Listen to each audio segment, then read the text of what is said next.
Good evening, Forest community members, and welcome to the last in our series of our Forest Focus webinars. Thank you to those who are joining us for the first time, but also thank you to those that have been joining us since we began these webinars, which seems a long time ago now in the Michaelmas term. I thought it important to note that the 2023-2024 calendar of webinars will be communicated before the end of this academic year. And I think that I want to say publicly thank you to all the speakers we've had up until this last webinar. And I promised our speaker this evening that I would say that we're saving the best until last. As always, we are not expecting any technical difficulties, but please do bear with us if we do encounter any problems. This webinar will be available from our Forest YouTube page under the tab titled Live, in case you'd like to promote it to any other parents and carers in the Forest community. Please also be kind enough to complete our feedback survey that will be displayed at the end of this webinar as a QR code. So most importantly, regarding our speaker this evening, James Shone. I've got to know James over the past few years now, and actually he's turned from a professional collaborator and colleague to a friend, and I'm truly excited about this webinar this evening. Following a 16-year teaching career and a life-threatening setback, James Shone has become one of the most successful educational speakers in the UK today, and I can support that. James is a man who embodies a positive attitude to life, a determination to turn setbacks into springboards, and a passion to increase self-confidence in young people, which we also believe in Forest is so important. This has led him to set up a charity, I Can and I Am, and James now visits 100 schools, including Forest, delivering his powerful pastoral messages to pupils, parents and carers, and staff. His underlying message is always about inflating balloons of self-belief, and I actually now use it with my daughter.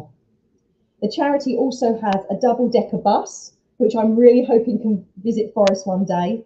And this bus is used to visit schools and deliver workshops to further embed James's vital messages. I'm truly honoured to welcome back James to the Forest community, but now to speak to parents and carers. Thank you very much, Mrs. Milton. Thank you. Good evening to you all, and thank you very much for coming along. It's very good of you to do that. In what is now a very busy life that we all lead. So what I want to do this evening is share with you my story, my journey over the last, it's now 11 years, then talk to you about those two critically important words, self and belief, self-belief, and then talk to you what we as a charity are doing to help young people with their self-belief. So my story is that I'm married. I have 4 children from the age of 21 down to 13. So the world of kind of teenagedom, I feel like I really, truly do understand. But I also taught for 16 years. And 9 of those years I was working in a boarding house as a housemaster. So the pastoral piece has always really meant an awful lot to me. Yes, I taught geography and geography A level and coached sport and so on, but actually, every young person feeling like they're of value, that they matter, that they're important, that was always of critical importance to me. And it was in 2012, so that's now 11 years ago, that I applied to become a head teacher. I was 39 years old. And it was a school on the edge of Bath, very beautiful, lovely head teacher's house. And I applied for the job. It was my first headship I'd applied for, and a surprise to me, I think surprise to many, I got that job. And at that time, folks, I would say that was really a tick in every box. We were going to be moving into a nice spacious house with our 4 children, lovely facilities and opportunities on the school site for our kids to use in the holidays, and they were all going to go to that school as well. So it was all good. And so having got this job and walking tall and feeling good, hadn't I done well, I was invited by the governing body to go for a medical. And if I'm really honest with you, I was initially quite excited to go for a medical. I thought, wow, that's the kind of preserve of Cristiano Ronaldo or someone like that. So off I went for my medical, and it was there that they noticed that my left eye didn't work properly. And before I knew it, I was lying in the MRI scanning tunnel, and it was there that I was diagnosed with a large brain tumor. Folks, that really was a complete shock, and I'm not going to lie, but it really has hit me for six, and actually 11 years on, I'm still sort of picking up the pieces, really. It has made life very different. So I had two big operations, 27 hours of brain surgery. I was in hospital for 80 days, during which time I had a tracheostomy. And that meant that I couldn't eat, I couldn't drink, I couldn't talk, which often I said three of my favourite pastimes. But my biggest challenge when I came out of surgery or out of hospital was that I had lost my sight. So my left eye now is completely blind, and my right eye has got just about 5 or 6% vision in. That meant that I couldn't take up the headship, and not wanting your pity, folks, but if I compare where I was in 2012, I had the job, I had the career, I had the house, I had my children's education all sorted, all good news, really. Yet in 2013, a year later, I had no job. I didn't know where we were going to live because I had to come out of a boarding house, and I was no longer moving into a head teacher's house. Added to that, I had, I had no energy, I couldn't see, and I had no job. Yet I was 40 years old, and I had 4 children. I had a wife. It wasn't time to kind of give up and retire. So, guys, it really it has been, and like I say, it is a challenge. Learning to live without sight and losing really all the things that I love doing. I used to love playing sports. I used to love running. I can't run now. I've had 2 strokes. So my balance is pretty shot to pieces. I can't drive a car, so my independence is gone. I play a form of golf. So I used to be a 5 handicap golfer. I now play a form of golf, and of course I hit the ball and I have no idea where it's gone. But it's more than anything, it's just being out there with people and chatting, and that's the thing. I always say playing golf with me is a form of pastoral care. I spend a lot of time on trains now, and it wasn't that long ago where I got onto a train and I sat down directly on a man's homemade sandwiches. Now, you can imagine, folks, I squashed those sandwiches into kind of pancakes, and this man was furious, and he yelled out for the whole carriage to hear, "Are you effing blind?" he yelled. And I held up my little white weapon that I've got here, and I said, "Yes, I am." And he said, "Oh, I'm so sorry." And then we became friends. So we're friends now.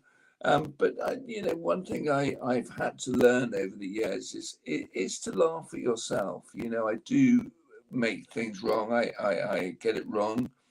I was on a dog walk the other day, and I picked up my dog's number 2, his poo, with my bare hands. I sort of missed the bit that I was meant to be picking up, and I ended up picking up the wrong thing. And of course, I had dog poo all over my hands.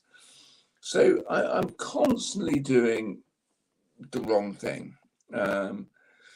And what I might ask Mrs. Milton to do now is put the presentation back on. Thank you very much. So I'm now going to hide behind the slides of my presentation. And this white chair, it's not the actual one, but it looked a bit like that. This represents the next step, really. So we bought a small house. I say small because there are 6 of us in the family.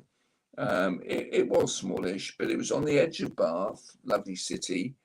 And our 4 children would get up and go off to school in the morning. And at that stage, I would get up a little bit later than them. And I had two things to do. One was put on my nappy. I used to wear a big nappy. And the second thing was my dressing gown. I couldn't properly get dressed, so I used to wear a dressing gown every day.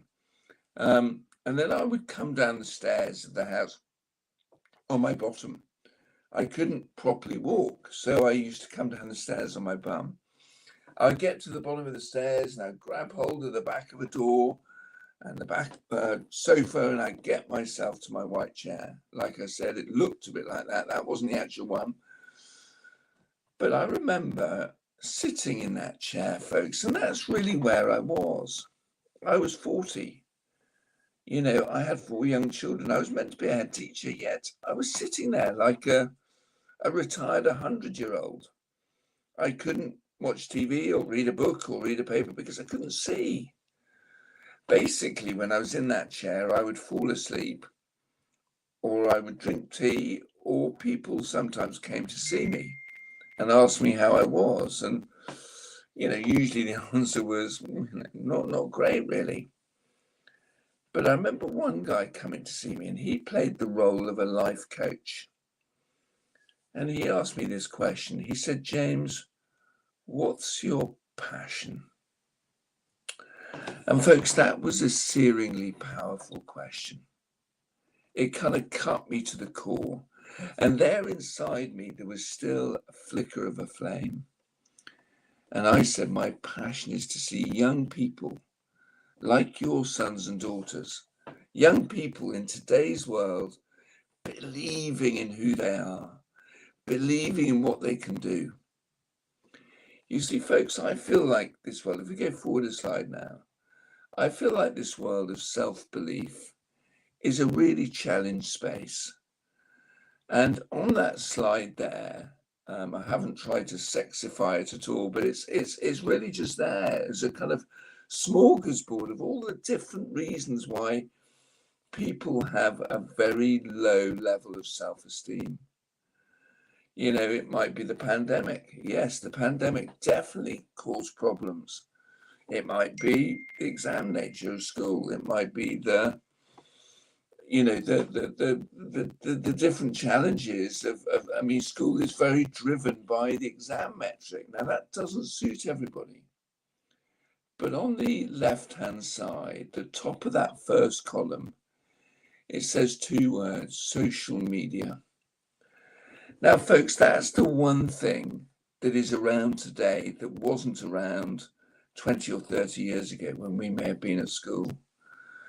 And folks, there is no doubt that it is having a big impact on our young people.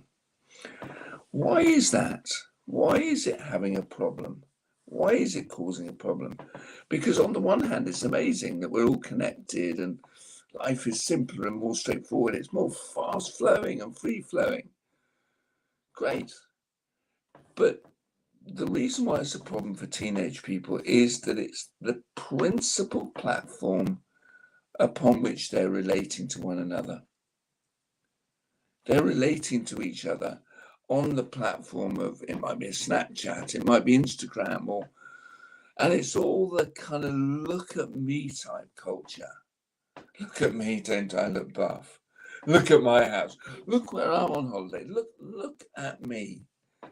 So they're kind of forced into a space where they need to almost celebritize their lives, where they have to try and look perfect.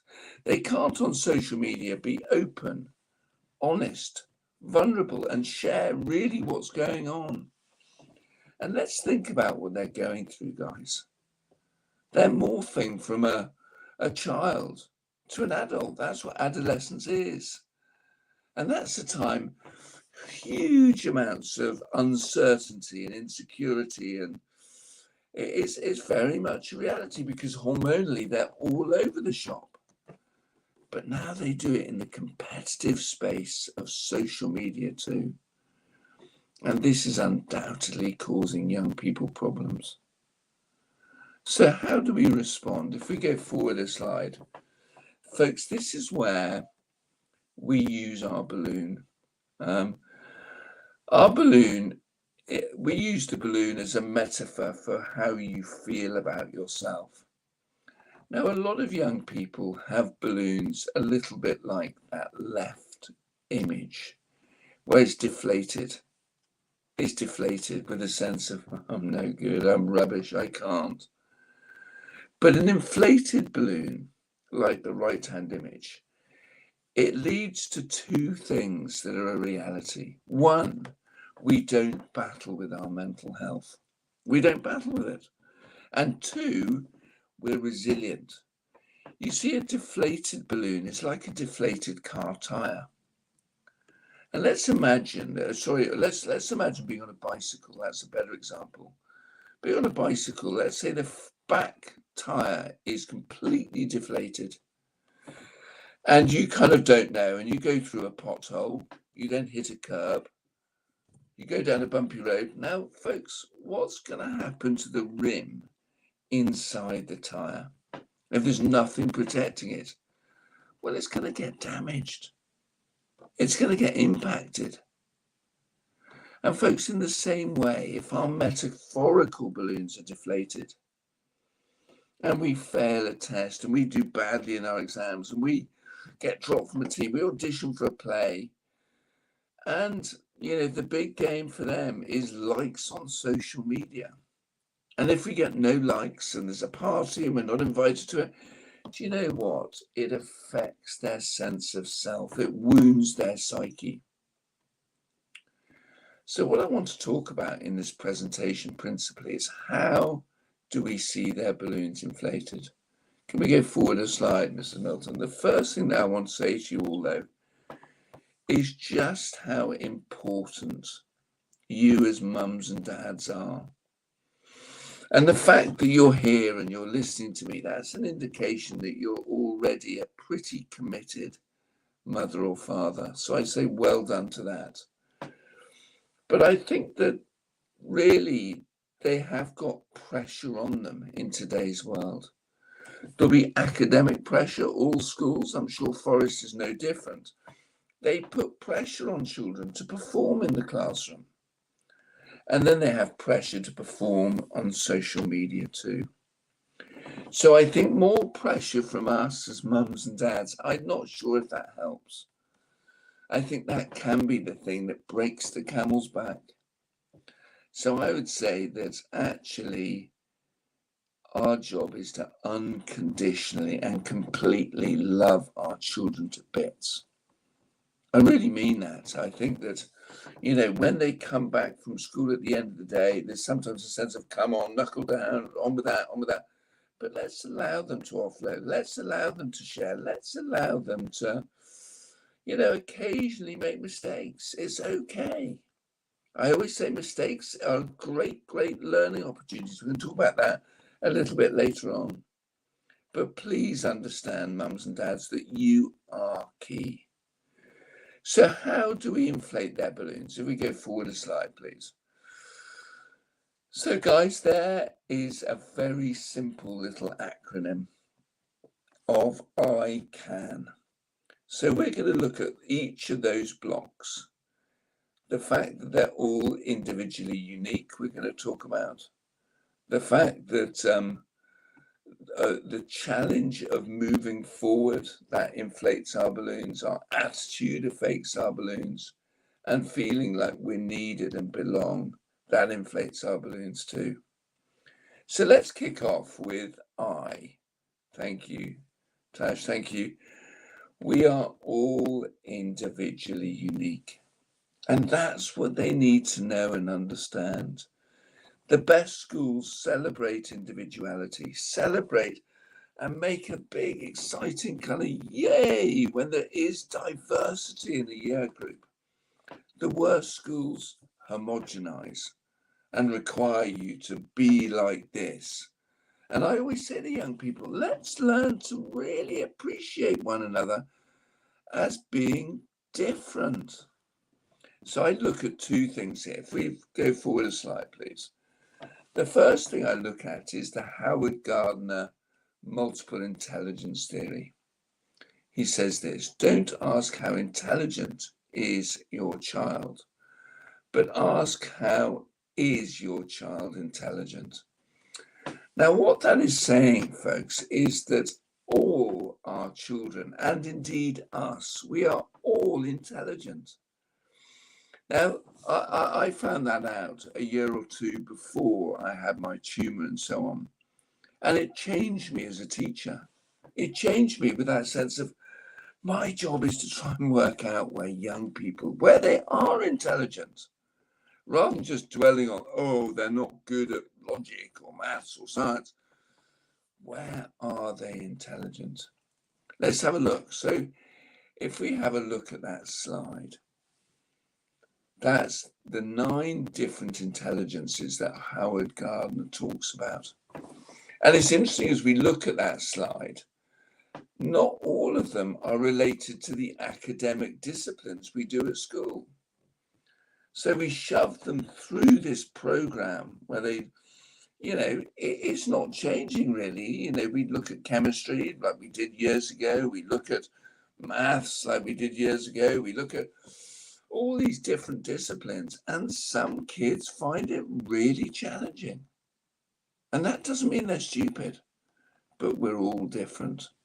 Can I tell you a story now? If we go forward a slide, please. Thank you. This is of a pupil I once had in my boarding house. His actual name was Archie, but I used to call him the hot cross bun.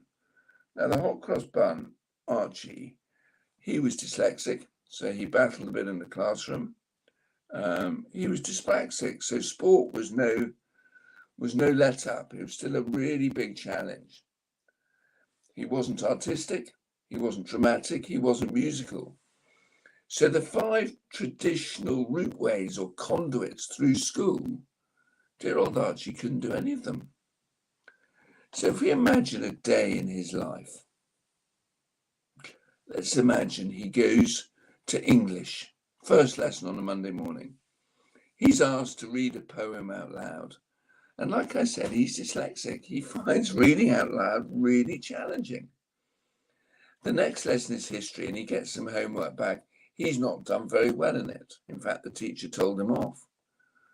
Then the third lesson after break, he does a French test. He finds French really challenging. And then before lunch, he's got a chemistry practical. And that day, he slightly fluffed it. He broke his test tube. Everyone laughed at him. He burnt it and it cracked. And then after lunch, he's got a rugby session. And that day, the rugby coach is doing catch the high ball. Now, like I've said, Archie is dyspraxic. He finds things like catching a high ball virtually impossible. So in front of quite a big group of other boys, he runs out, he tries to catch the ball, and it hits him on the head. He overran it. Now everybody laughs, Archie. Now, folks, can you just begin to realise, think about that morning. Think about that rugby session, how bruising a deflated balloon is. Now, Archie, let's say at the end of rugby, he goes back to his boarding house, he checks on his Instagram account. Nobody's liked his funny little film that he put on. Now, like I said, that is a huge currency for their validity. Now, I remember, and this is a really important one for teachers at school, but also mums and dads. I remember Archie coming into my boarding house, and he was walking along with his arm around a big, tall boy called Staffy. And he was asking Staffy, how was your weekend, mate? Now, that's an open-ended question to another boy, 15 years old. Unusual, I'd say. And then later in the day, he was coming past with another boy. This one was called Felix. And he was asking Felix, how was the French test that you were revising for? How did it go? And that's when I noticed. And if you go back a slide now, please, Mrs. Milton. If you look at that wagon wheel, and at 6 o'clock, Archie was interpersonally intelligent. And if I asked Archie to, let's say, show some prospective parents around, he could do that, folks. That puts air in his balloon. Archie, would you mentor some younger boys? He could do that too. And I now know that he is an estate agent selling houses somewhere in London. And you see, that requires people skills. And Archie's got people skills in spades. Folks, they're all intelligent. Key question for you and your spouse to answer is, where are they intelligent? As well as all being intelligent, they all have a unique purpose. When I could see, that was one of my favorite things to do, watching people in their place of purpose, whether it's hitting a cover drive on the cricket pitch, or whether it's singing a song or playing the piano or chopping an onion. You just think, yeah, that's you. That's you. What is their purpose? This is a place where they come alive.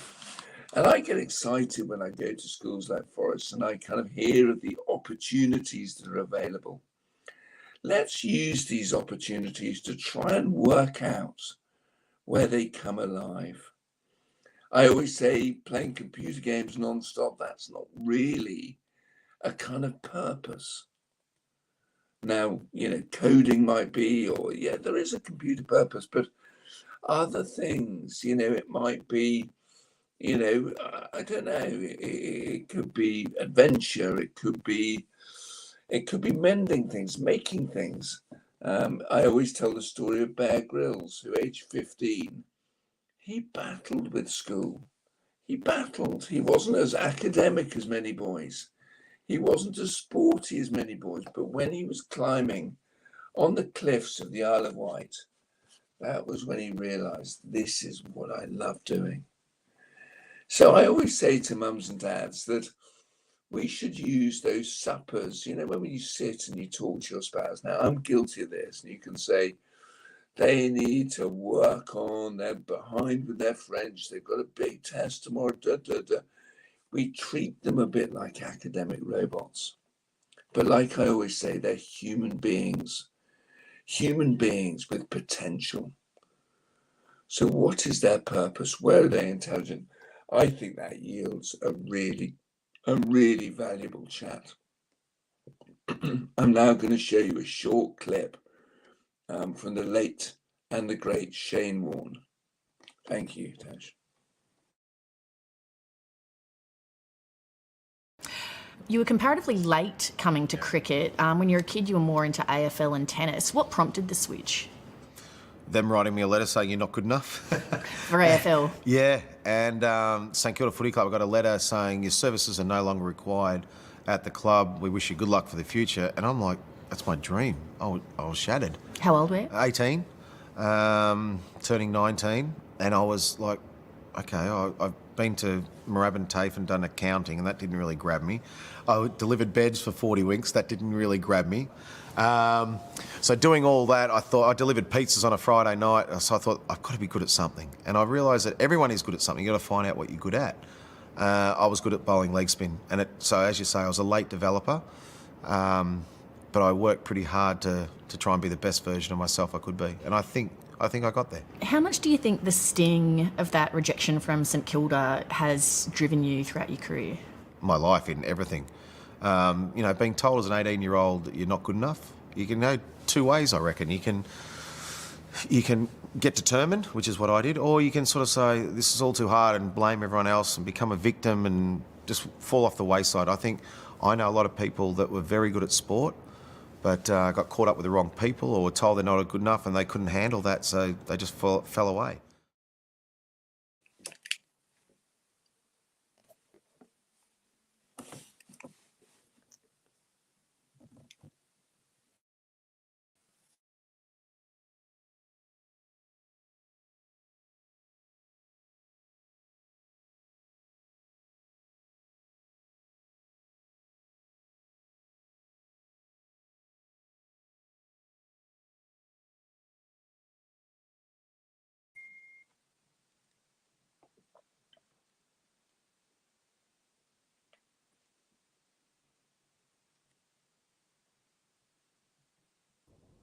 We're back on, James. All working okay. Don't panic. Okay, have you watched the clip? Yeah, we're all back on. Don't worry. Okay, We're brilliant. back on. Thank you. So that's the first one. They are all individually unique. That's both intellectually and their purpose. The second is this idea of moving forward, the challenge yourself to move forward. So if you may go forward a slide now. Thank you, Tash. Thank you. I love this quote from Martin Luther King, who said, if you can't run, then walk. Then if you can't walk, then crawl. If you can't crawl, find some way to move forward. You see, folks, it's hardwired into us as humankind to make progress. Progress is a critical part of it. And I feel like I have a bit of a story here. And if you go forward a slide, thank you. And another. One more, thank you. I came out of hospital in November 2012. Having been there, like I said, for 80 days, so nearly 3 months. And I had two big challenges when I came out of hospital. The first one was that I couldn't properly talk. Three problems. One, I couldn't probably talk. Two, I couldn't see, which is still a reality now, but really hard not being able to see. And three, I couldn't walk. And that was really shocking. So every day used to start with a physio appointment. And I would meet Lindsay, and Lindsay would hold my shoulders and say, well done, James, you've done 3 steps today. Now, folks, I have to confess, by the end of each day, I was nearly always crawling. I'd given up trying to walk. And I was crawling around my mum's house. There I was, 40 years old, 4 children, hoping to become a head teacher. And I can't even walk. Added to that, I'm wearing nappies. I was in a mess. And I remember my mum, when I got really cross with her, saying, it's all about taking small steps. And you know what, folks? I live my life by that mantra. Small steps of progress. And our job as mums and dads and teachers is to notice and applaud those small steps. See them.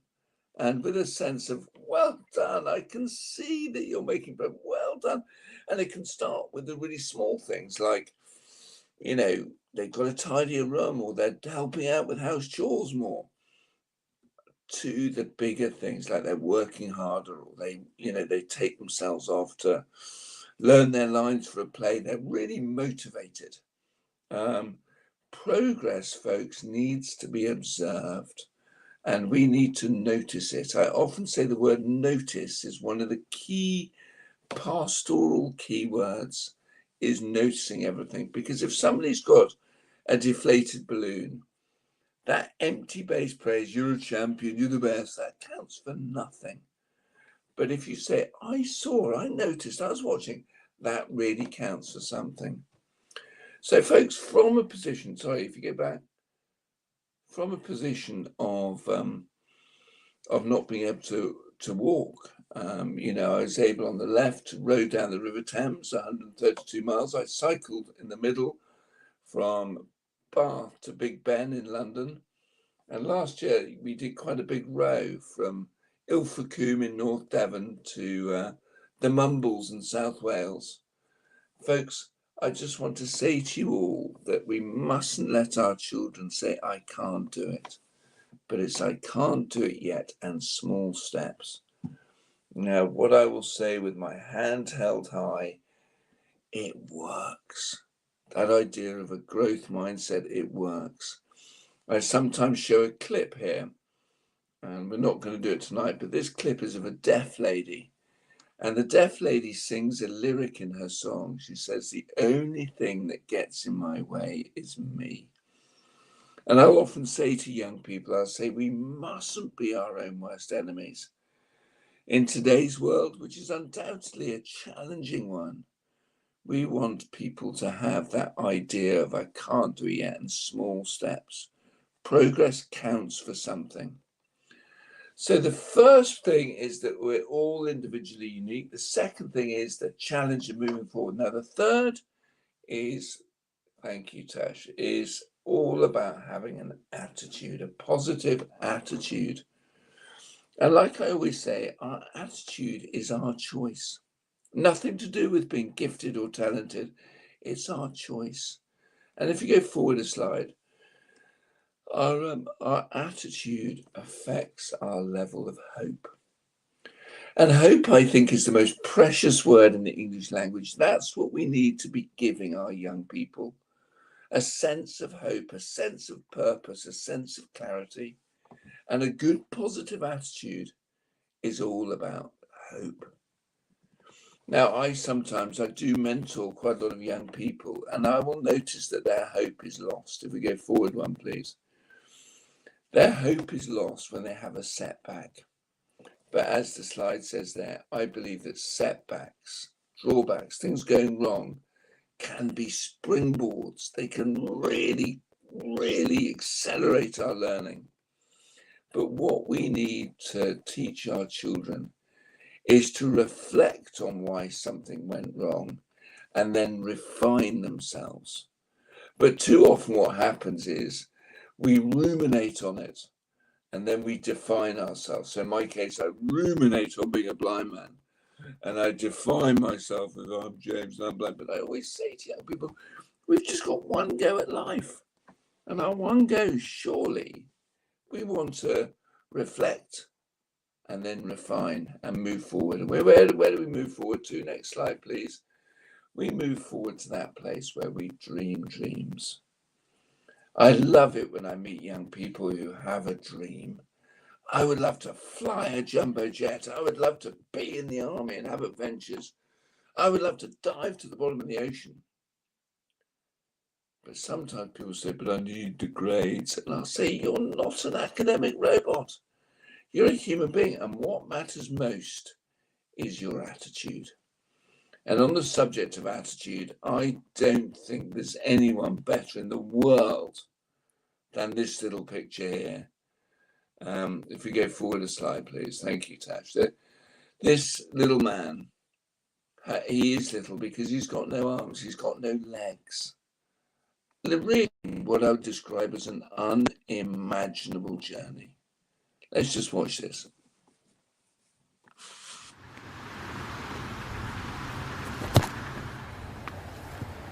I wasn't ready.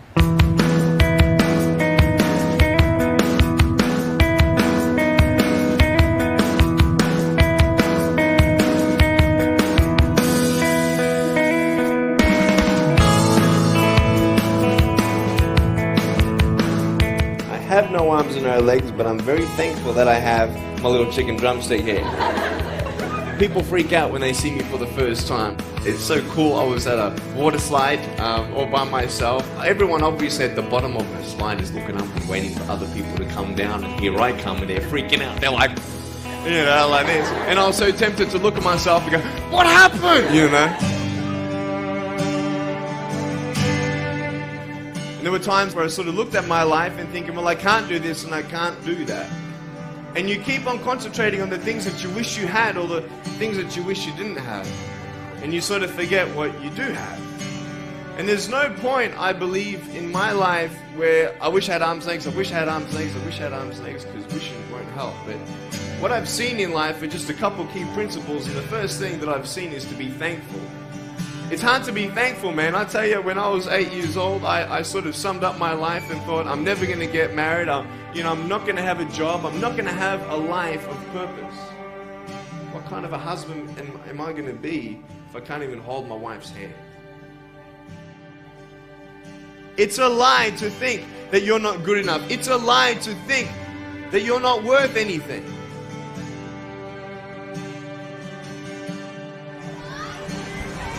One more.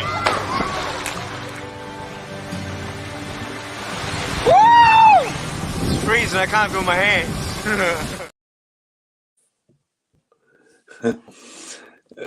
Really rather wonderful. And I think what he has taught me principally is to sit in a place of being thankful. Now this slide here,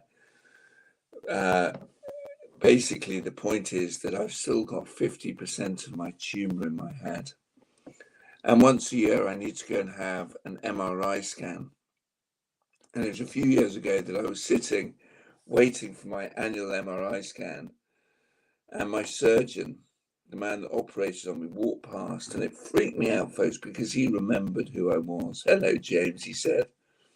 "Did you take that job?" He remembered my story too, and I said no. He said, "Was that because of your sight?" And I said, "Yeah.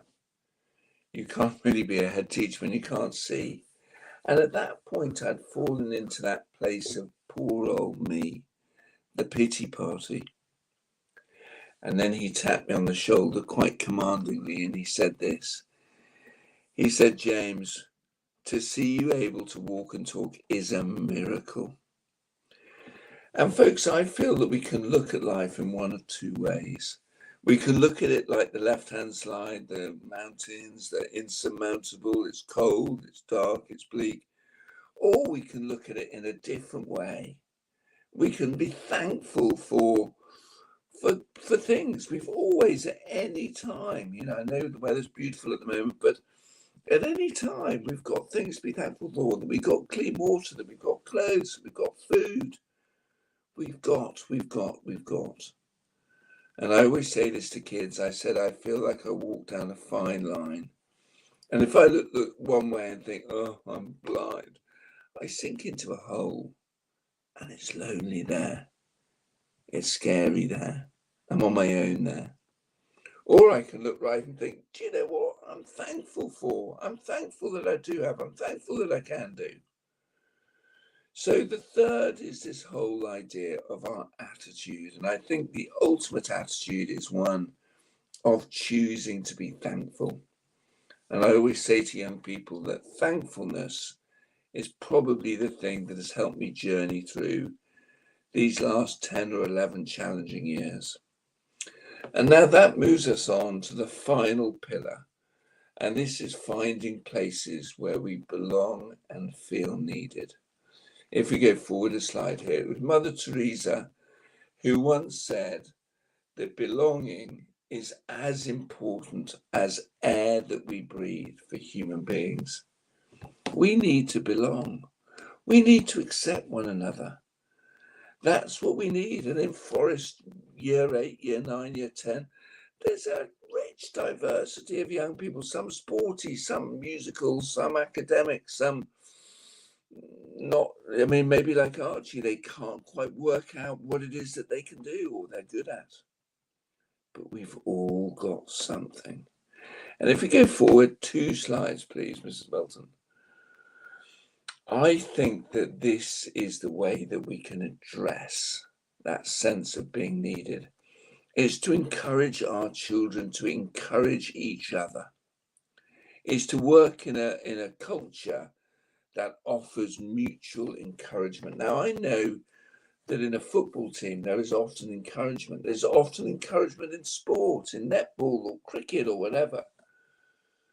But sometimes too much competition can be corrosive to a sense of community, where it's kind of me against you. Well, I'm better than you. I'm bigger than you. Actually, I say, let's learn to collaborate, which is working with each other, not against each other. A school that collaborates, where people encourage each other freely and openly. I think the culture of that culture of belonging is immediately established. I think a competition, yes, at the right time, appropriate. And I always say competition is best done with yourself. Do that on a day-to-day basis, but not necessarily with everybody else. So folks, that kind of draws me to a close. And what I'd love to do now, if we go forward a slide, please, is show you this short animation that we've had developed as a charity, which kind of sums up what I've been sharing over the last half an hour or so. Thank you, Mrs. Milton.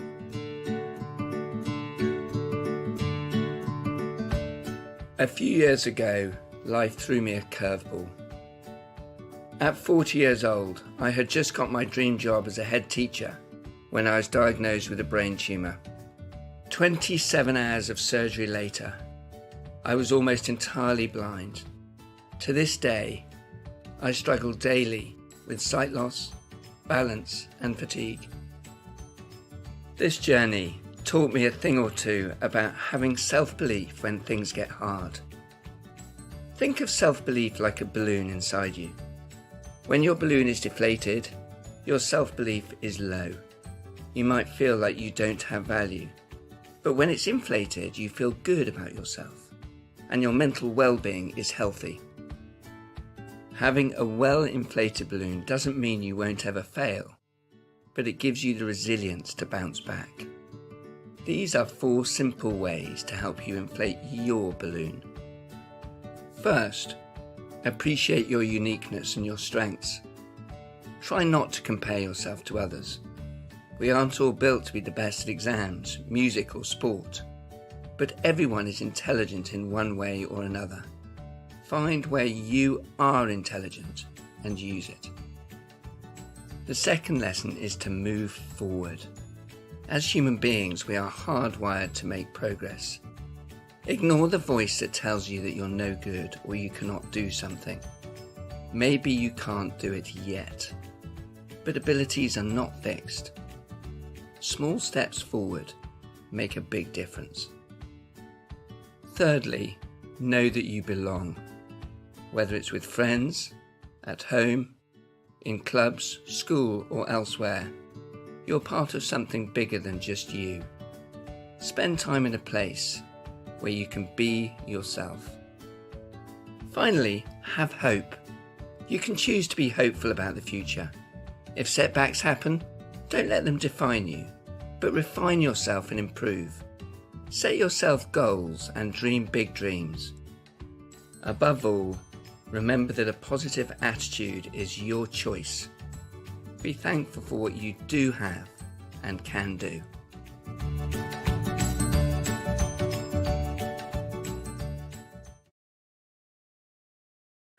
So, folks, there it is. Just a little quote that I used to have stuck to my desk when I was a housemaster. And it is those 3 very valuable things. Firstly, that we notice.